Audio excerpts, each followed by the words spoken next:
WhyGuru, WhyGuru, WhyGuru, WhyGuru, WhyGuru, WhyGuru, WhyGuru,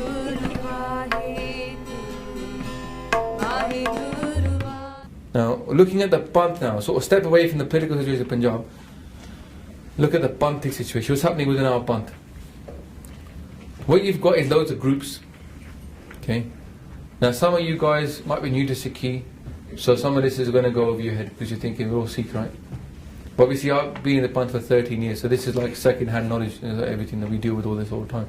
So, within the Khalsa, these are the kind of main groups, yeah?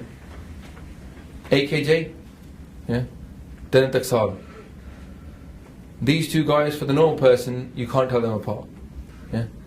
But they're very different in some of the, I'd say the 5% differences, but those, for those people 5% is a big difference. Majority they do their part, you know, they follow Guru Granth Sahib Ji, you know, keep their case, take Amrit, yeah? But that 5% difference is massive, right? You got Nanak Sir, which is kind of grown out of Baba Nand Singh, okay, very much more on the Bhakti side, they hardly ever get into anything political, okay? But these Gurdwara are sort of in this form, yeah? Sant Mat, not Nanak Sir, maybe like, you know, people that follow the Sant.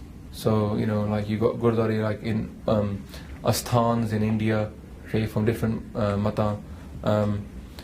You got missionary, yeah? These are sort of like another crew within the Khalsa. They take Amrit, keep case and everything as well, yeah? But there's, you know, again, 5% differences, but to those people that 5% seem to matter a lot, okay? Nihangs, okay, quite maligned, but also quite popular as well, attractive looking. So now you've got people who are part of the above organisations, like AKJ Taksal, who now look like Nihang Singhs, but they aren't really Nihang Singhs. And they say, oh, we're not Nihang Singhs. So it confused the issue a little bit. The Babbars, these are more the Khalistani sort of people, and they were AKJ, but they're slightly different in a mentality as well. And then you got the 3HO guys, who again take Amrit case and stuff, but they're kind of on another tip about yoga. So that's the Khalsa group, how they split up, yeah? And then by the way, you've got the ones like me who are sort of none of the above, but still Amritari and have certain views, okay? Old school Sikhs. Why I say old school? Because most of these guys are not within the Khalsa mentality, but they've been around for a long time. You got the Udasis, okay, these guys are still Sikhs. They don't look like Sikhs, so they might be like Munne, and they might have Jatan as well. They got Gurdwara as well in India. Namtaris, a lot of people would dispute why I put them in the old school, because they're kind of invented about 150 years ago. But they're still a group. They will say they are Sikh. Yeah, they're Mata Tita Guru Granth Sahib Ji, but they've got a Satguru, so it's a bit tenuous. Got the Nirmale, who look like Sikhs, got turbans and beards, but don't wear kirpan, and are kind of experts in the Hindu Vedas, yeah. And you got the Sehajtari community, which basically means anybody who's not a Kesatari, like hasn't got a pug and dari. They say, I'm Sehajtari. Sehaj means slowly, slowly. So they say, I'm not Amritari, I'm slowly, slowly tari, yeah. But as per the Sikh Marada, they're still Sikhs, right? And so, did they get a right in voting? The question mostly comes up is, are these people allowed to vote in Gurdwara elections? Are these people allowed to take charge of Gurdwara? Should somebody who's Munna be at the front? You know, all that kind of stuff. So, like Sarabjit Singh Rajawala TV, he'd be Sehajtari. So should he be speaking at Panthic events if he's not a Khalsa? So there's all these questions that are like still to be dealt with. And these are all questions separate from what's going on in Punjab. Political situation. You've also got these guys, new sects. Now again, I put these down. Radha Swamis, Nirankaris, Osho, Ashutosh, Satnamis. Satnami, the last one, is a UK based cult. Okay. The guy was from Canada. He cut his case, then convinced a lot of other people who are Matlai to cut their case as well. And now he says he's Satguru. He says, I'm like Baba Nanak, and his number 2 called Das, and Das is like Guru Angad, he says. Got videos of people Matha taking to him. He goes and he's got loads of people within his cult. He convinced a lot of Amritaris in this country to cut their case as well and become part of his crew. And they're sort of based in just north of London area. Right about where you guys are. Hitchin. Whereabouts? Where? Hitchin area. Yeah, Bedford Hitchin. Yeah, he's still there. What's funny is that his translation Satnam is quite good as well. The problem with these people do have kamai, yeah? It's not the case they don't have kamai. And what happens, the people that fall into the trap of these guys, they mostly are people that are searching for God as well. The reason these groups are up there, because strictly speaking, they're breaking Sikh law, yeah?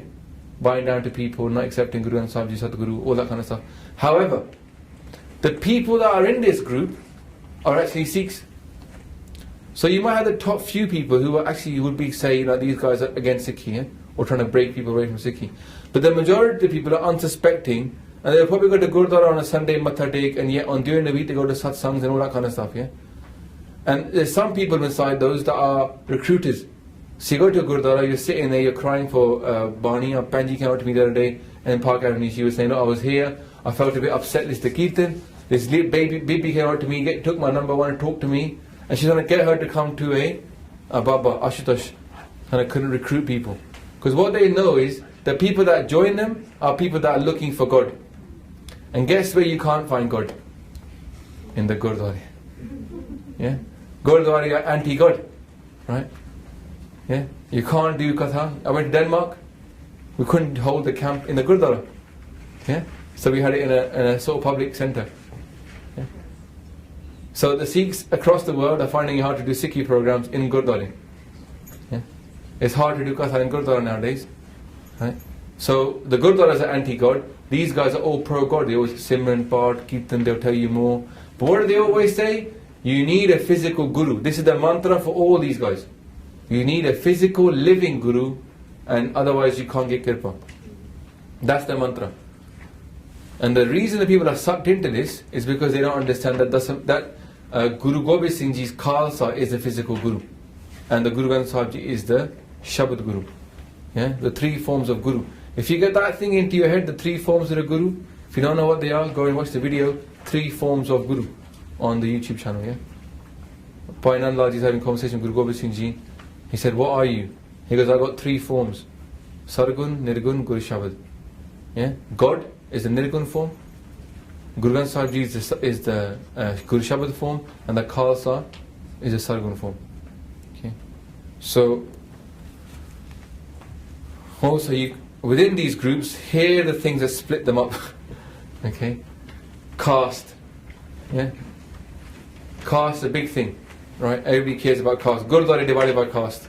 The only reason we've got Gurdwara that are called Ravidasi Gurdwara, and or Gurdwara that are called Ramdasi, no, what are they called? Ramgadi Gurdwara, is because if you call it a normal Gurdwara Singh Sabha, Jats come and take over it. If you call it a Ramgadi Gurdwara, the Jat don't want to be seen on the border for Ramgadi Gurdwara. Now there's a lot of research about this, that who promoted Jatism?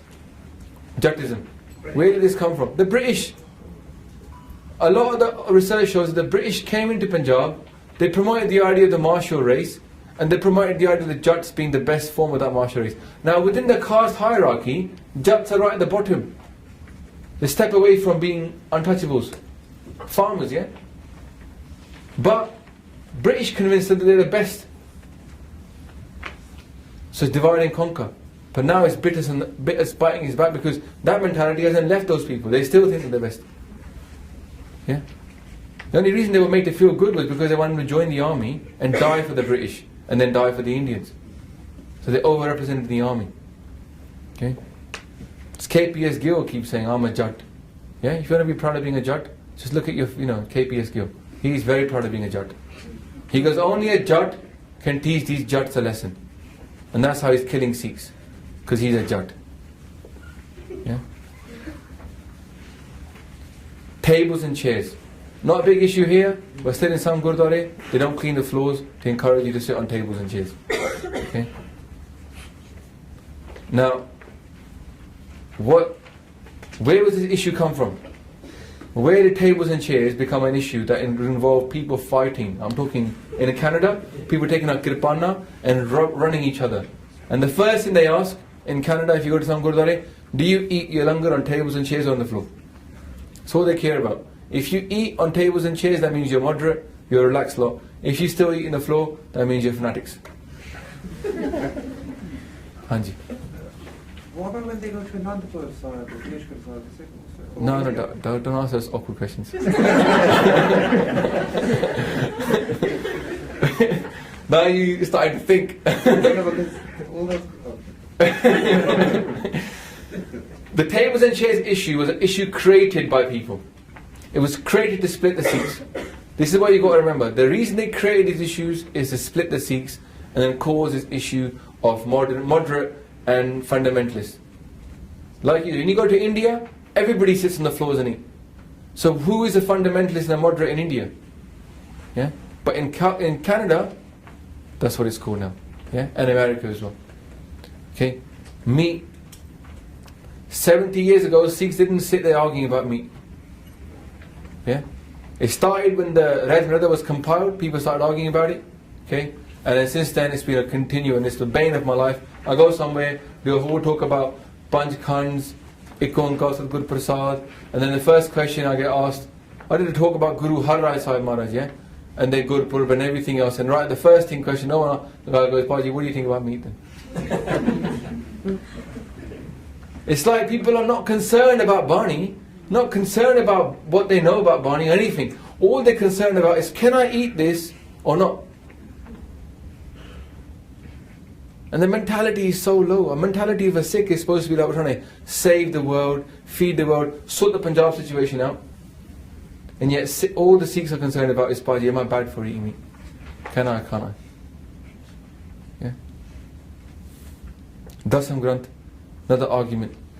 Now, why have I put these splits there, yeah? The modern versus, traditionalists or fundamentalists. You know these things, they're called non-issues. Now, I was at university at Oxford, as most of you probably know by now, yeah, after watching that Muslim video. Keep it good, but unfortunately, now people remember me for that. Now, there's a philosopher in Oxford who made an argument, a very interesting argument. He said, look, if a question has no answer, that can be definitive one way or the other, and proved to somebody else, then that ceases to be a question. Okay? Because you can't get a yes or no. So his argument was about God. He goes, if you can't prove God one way or the other, then stop arguing about it. It's not really a question, because it hasn't got an answer. So a question is determined if it has an answer. The same way with most of these issues, right? They haven't really got a specific answer that you can give somebody and convince them. The proof of that is that they've been arguing about these things for the last 20 years and they haven't got an answer. So if you decide tomorrow that you're going to be the person that solves these problems and finds the answer, 20 years later you're going to agree, oh, you know what, I couldn't have. I haven't managed to, because it hasn't happened so far. So then what would be the sensible thing? Say, okay, this question does not have an answer.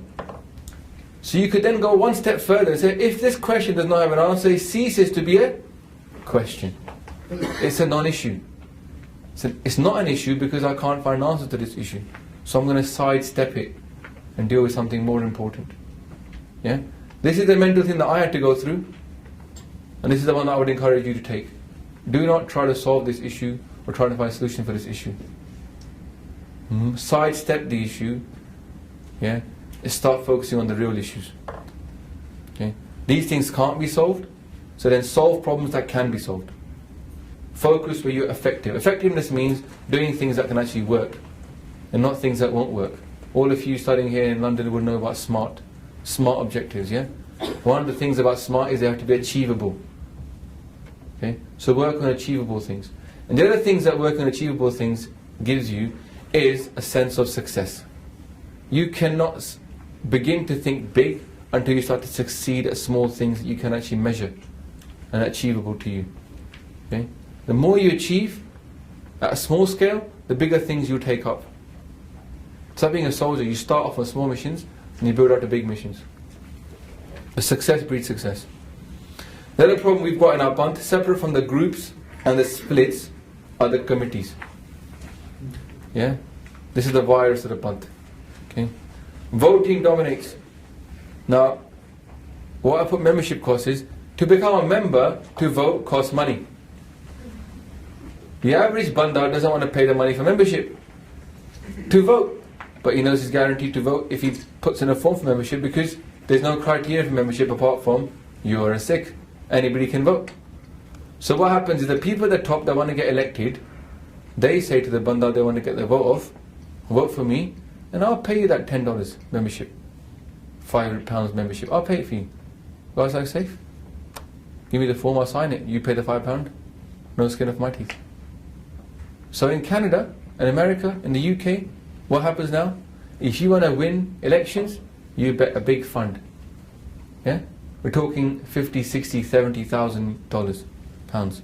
And you get your members and you give them a £5 each or £10 each and say vote. And the Gurdwara makes a lot of money out of every election. Yeah? Because all those membership costs come into the Gurdwara. So they make a good couple of $100,000 out of this. So no one's really incentivized. And the average person can't stand up unless they've got loads of money. So unless you're prepared to sell your house in order to go into the Gurdwara elections, you can't actually get votes because no one's going to vote for you unless you pay the $5. So because of the £5 on an individual level, all you end up having is corrupt people at the top. Because the average person don't want to pay the £5. The other thing that Gurdwaras do is they keep us in debt. Every time a Gurdwara goes into surplus, every time they start pay off their mortgage, the next thing to think about is, right, what do we do next? What do we build next? It's not what do we do next. It's always what do we build next. It tends to be worth a lot of money. It tends to involve taking out a loan. It tends to tell the Sanghas we're going to be in debt. We're going to have to pay for the next 10 years to pay off this debt. Do we have this building? Okay? That's all they focus on, building funds. Now why are we always kept in debt? When you have a surplus, then you have to do something. So the easiest way to not do anything is to stay in debt. And every time someone comes to you say, hey man, let's do something that costs 20,000 rupees, 20,000 pounds, you say, have you seen my mortgage? The Gurdwara's under debt. We have to raise this much money. You can keep charging the youth.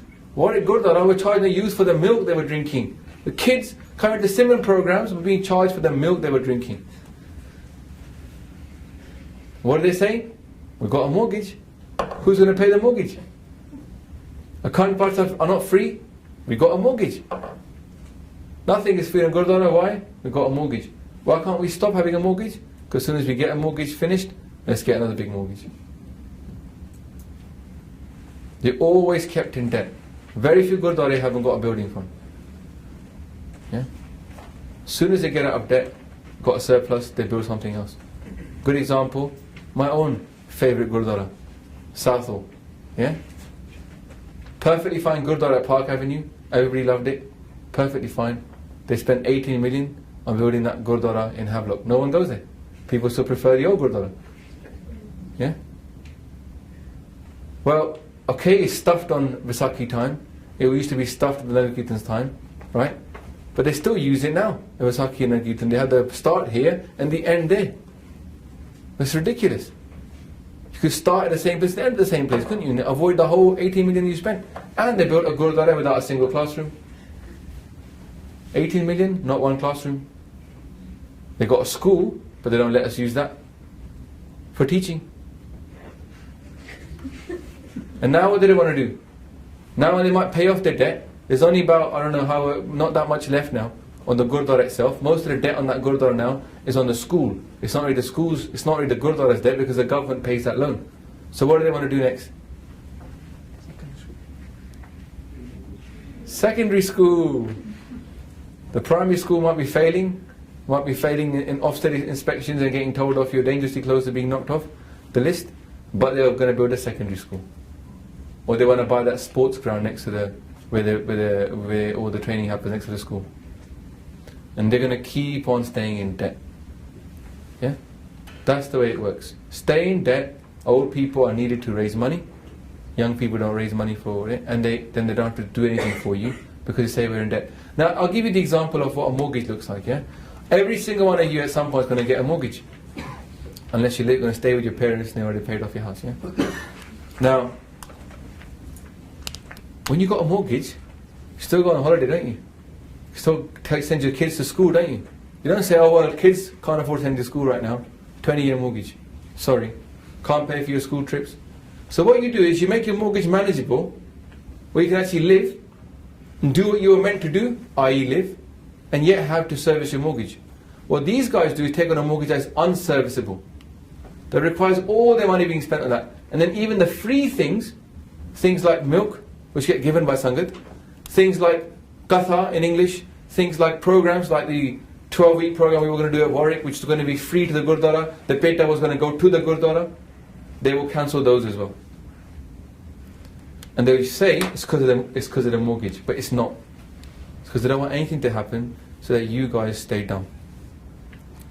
Simple fact is, if you get educated populists turn and look at you, the leaders, and say, you don't know nothing. We know more than you. Why are you running this Gurdwara? So they keep us dumb so that we can't question them. And I tell you, many people, many a time, the youth feel very, very unconfident about challenging the Buddhi. Because what's the Buddha going to say? Tade case hai? If you got case and you look a bit like me and you might say I could do something, then they talk about how much Bani they know. Then you feel I don't know that much Bani. If you do end up learning your Bani and your history, then they show you the muscles and they go, come on, then bring your voice. Yeah? And they'll threaten you. Yeah? Or some guy in South, there was a guy who reported one of the guys stealing money. Yeah? One of the big guys in South of Gurdwara was supposedly found stealing money. The guy that reported it was the Sevadar of the Gurdwara who worked at the Gurdwara. He got beaten up at 4 a.m. He's walking out of a house owned by the Gurdwara. He was walking to the Gurdwara for the shift that he'd been given to go to. And someone turned up outside the house owned by the Gurdwara and beat him up, knowing what time he was going to leave his house to go to work.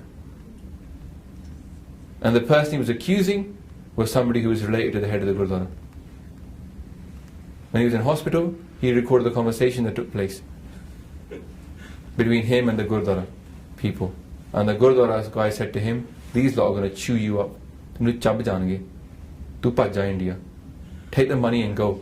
They paid him off, he went back to India. This is last year.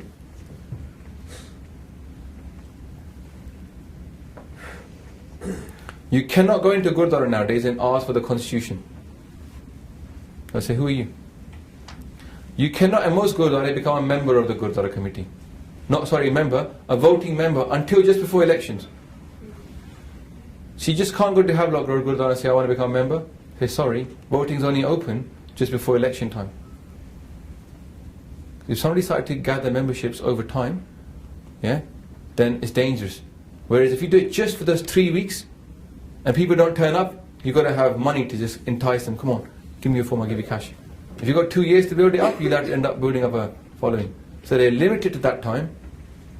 They make the year-long membership really expensive. Like lifelong membership is like £150.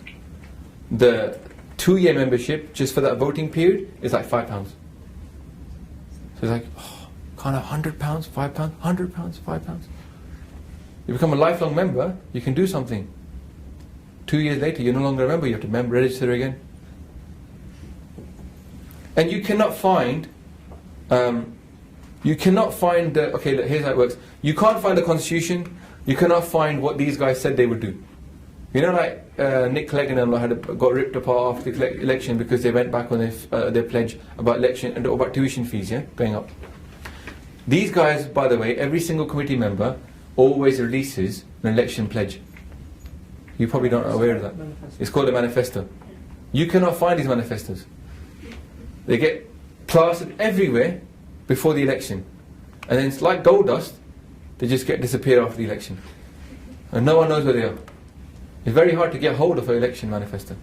And they'll never put it up in the Gurdwara and say, this is what we promised we would do, and this is our 6-month plan, our 2-year plan, and we will deliver. And after 2 years when it comes to election, one thing you're guaranteed in every Gurdwara never to be able to do is to question the committee on what they've done so far for the last 2 years. What even in my university they're called hustings. So every time you had to get elected, you were allowed to be questioned by the Sangat. These guys never ever allow anybody to come and question them. They have their AGMs, but you cannot go up there and start saying, what did you say last year? What will they say to you? You've always been against us. They just do personal attacks straight away.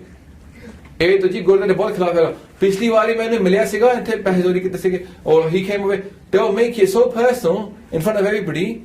Average bandar does not want to have that happen to them. Average bandar does not want to have that confrontation. People are not in our Panth ready for that confrontation. If they are, they'll argue and they'll look like they're idiots. They handle it calmly, they can't do it, and so what happens is all the good people walk out of gurdwaras. It's a selection process. Only the people that are really teat or corrupt stay. Everybody who's decent walks off. Or they say, "I'll kill my Sikhi." There's people I know, Amritaris, who kill themselves after going to committees for 2 years. The Sikhi drop so far, they commit suicide.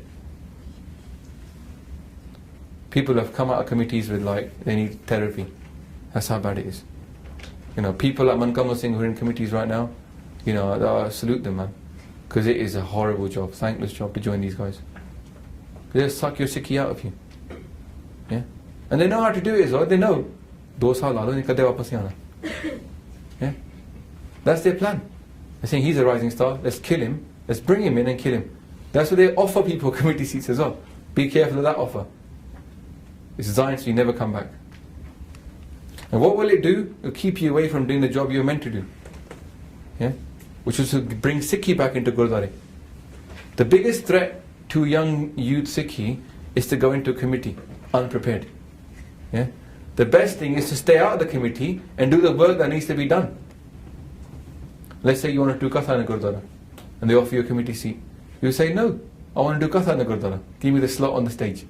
Not interested in your committee seats, keep it to yourself. Give us a slot." Yeah? When run a kids class, don't take the committee seat, run the kids class. Yeah? Do the work that needs to be done. These guys, they are there for committee seats. They assume you're there for committee seats. They don't realize people want to come there and do Sikhi or Seva. That's not in their agenda. They don't understand. They think Seva is Langar.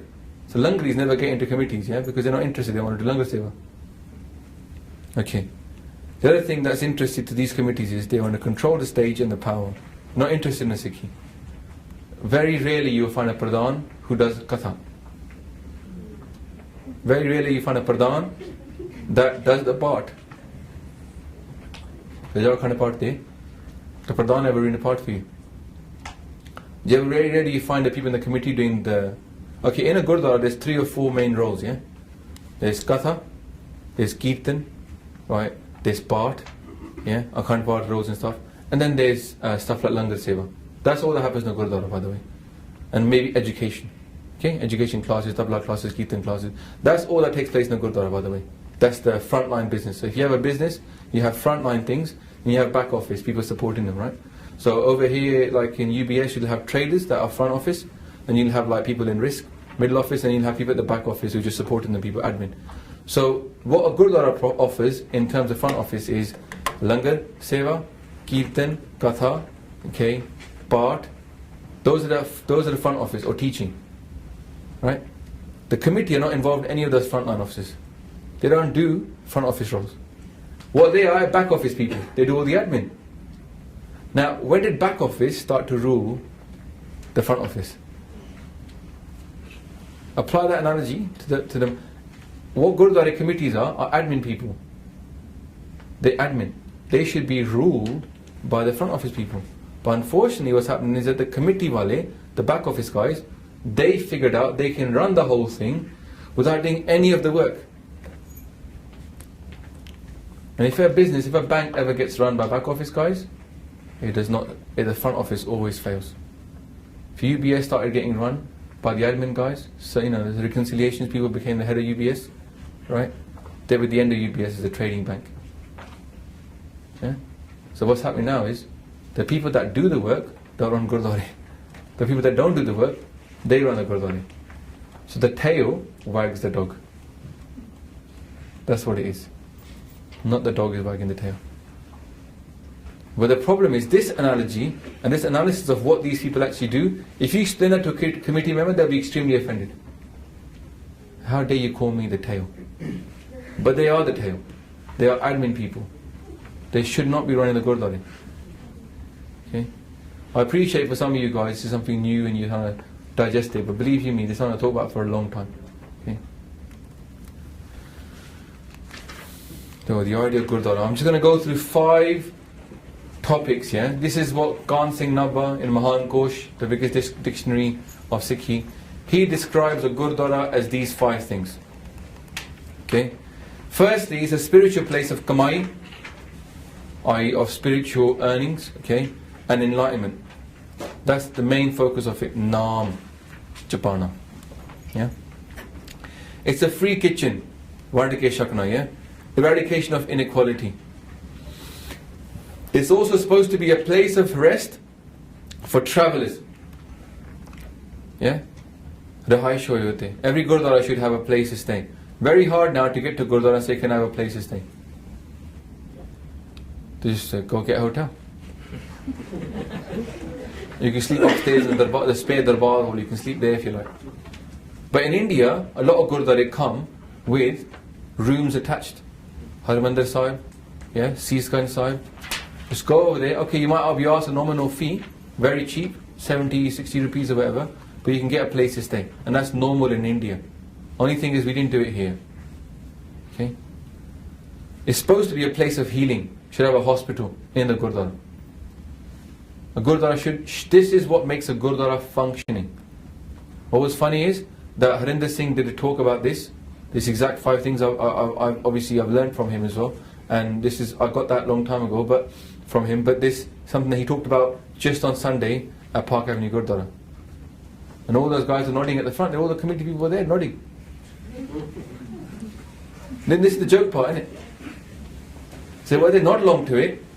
Don't they realize they're in charge? They can actually do it. No. And it's supposed to be a fort to defend against physical attack against the religion. An actual guard, a killer. Every Gurdwara should be defendable. Should have resources to defend against attack.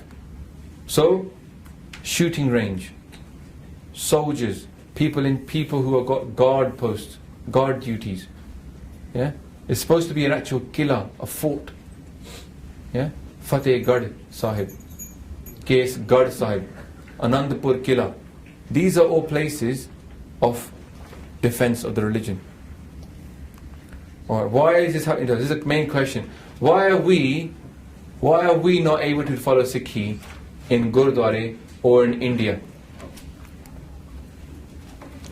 That's the conclusion after years of thinking about this, yeah? The reason that all this bad stuff is happening to us is because we're not doing what we're meant to. However, even though we're not doing what we're meant to as Sikhs, we keep doing ardas to our Guru all the time for Panthi Chardi Kala. And the only way Panthi Chardi Kala is going to come is if we start doing what we're meant to. So we keep asking for thappad, and Guru Sahib keeps giving us thappad. If you keep going to the teacher, I need to learn maths, I need to learn maths, I need to learn maths, but you don't bother learning, then he's going to put you in punishment until you learn maths. So because we're not doing what we're meant to, he keeps on giving us what we asked for. So the only thing we can do is stop doing ardas for these things. So don't make us into good Sikhs. We don't want Panthi Chardi Kala, we don't want Panth Ki Jeet. Or, if we're not going to stop doing that, let's start doing what we're meant to. Because it's one way or the other. Can't have it both ways.